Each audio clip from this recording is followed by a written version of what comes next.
Now, the National Drought Management Authority is now teaming up with the county government of Kwale in a destocking program, beg your pardon, that targets the cushion families in the face of the hunger situation ravaging parts of the county. Hundreds of families turned out at Magombeni in Lunga Lunga to seek relief aid in an emergency response that saw families walk away with bags of a few kilograms of maize and beans and pieces of meat.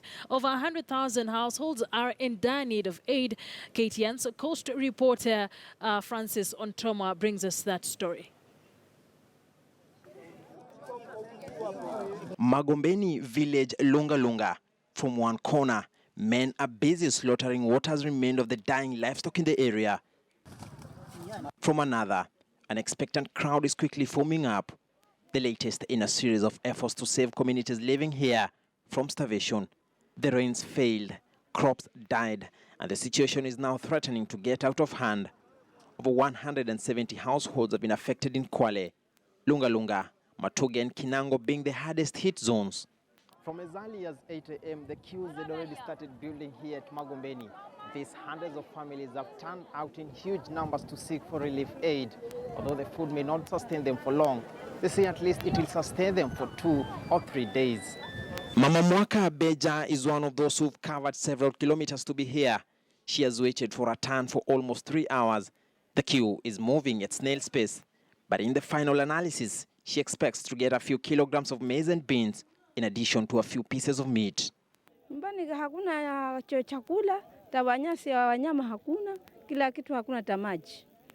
The National Drought Management Authority is teaming up with the county government of Kwale to alleviate the anger through a destocking program. Instead of waiting for the livestock to die, they slaughter, inspect the meat before providing free meals to the families. This is the first phase of the program that targets to buy about 350 heads of cattle. We have realized that a number of livestock in the county have died. We have recorded some livestock deaths in the county. And therefore, because we want to prevent further losses to the livestock herders, we have come up with this program to cushion them against further losses. And therefore, we are buying livestock from livestock herders to cushion them against further losses. The county government of Kwale is spending some 50 million shillings to buy relief food for its people. Delaying the approval of the kitty by the county assembly nearly stalled things, but now there is a ray of hope. So the county government is responding not just on food distribution, but we've also hired water boozers, 8 of them, and we'll be stationing them in the sub-counties so that they can support our people. In the face of such desperation, authorities have been hard-pressed to bring long-lasting solutions instead of engaging in somewhat firefighting. We've been able to do a number of water pans and a number of water pipelines, but as you can see, it's very dry, it did not rain, so even the water pans don't have water at this time. In Samburu Chengoni ward, we have partnered with the county government and implemented an integrated food security project called the Chengoni Integrated Food Security Project with funding from the European Union. Experts are warning that the current crisis may spill over to early next year. Francis Ontoma, KTN News, Kwale. All right, let's now link up with Francis Ontoma via phone to get more updates on that. A very good afternoon, Francis. What is the situation currently? Well, Akisa, good afternoon. That is the situation as you've seen in that report that we filed earlier on. Of course, in the last couple of weeks, there has been a lot of focus on Kilifi, but a little focus has been given to Kwale. But as you realize, Kwale is also actually suffering. The people of Kwale are suffering, and we are speaking of areas that are hardest hit, like Magombeni, Kinango, Lunga Lunga, and Matuga. And of course, the picture that we've tried to paint to you is the fact that families are actually sleeping without food, some of them going days without food.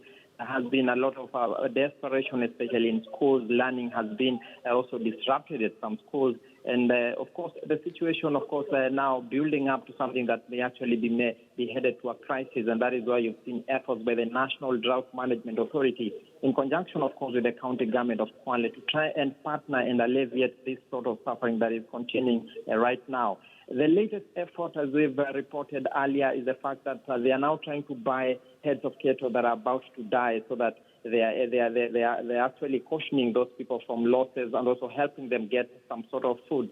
And though it is, of course, working, this may be working for the next few days, the next couple of days, this suffering may continue. The weatherman is, of course, projecting that this problem or this hunger crisis may actually be headed to early next year. That is quite a huge concern for many, especially given that this area has actually been, it is something that has become some sort of a recurrent situation here. And as you saw earlier on, you are trying to really press authorities, is asking them the hard questions on why this continues to be recurrent, and whether they have any sort of contemplation to have long-lasting solutions. They have talked about digging water ponds in the area, and also engaging in irrigation in parts of the county, so that they are able to actually have a sustainable food production throughout the year, Kisa. Is this only happening in Kwale, or it has spilled over to other parts of the county or the region, or the coast region, Francis?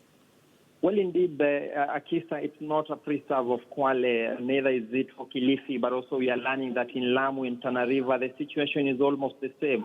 Therefore, it's a crisis, actually, so to speak, because it has already touched most of the parts of the coast region. Just to show you that it's not a small thing, it is continuing. In parts of Lamu, we are told the same situation, families are going hungry, and of course the county government in that particular area is also trying some interventionary measures to see whether they can be able to contain the situation. But as it stands right now, relief food is coming to most of those areas, but of course it has never been enough, and most families are saying that that particular relief aid is not reaching them. That is why many organizations are now calling on well-wishers. The Kenya Red Cross has been on the forefront, trying to ask as many people as possible to put some focus in these particular areas. We saw last week some organizations, some churches, specifically we saw the Seventh-day Adventist Church making some effort to take food to areas of Bamba and Ganze, some of the areas that are worst affected in Kilifi. But now what authorities really want to bring out is the fact that it is not just Kilifi which has been on the limelight, but also Kwale and many other parts of Lamu and Tana River, Kisa. Francis, thank you very much for that. That's our Coast Region reporter, Francis Ontoma, joining us with details of the drought that has ravaged parts of the Coast Region. Now,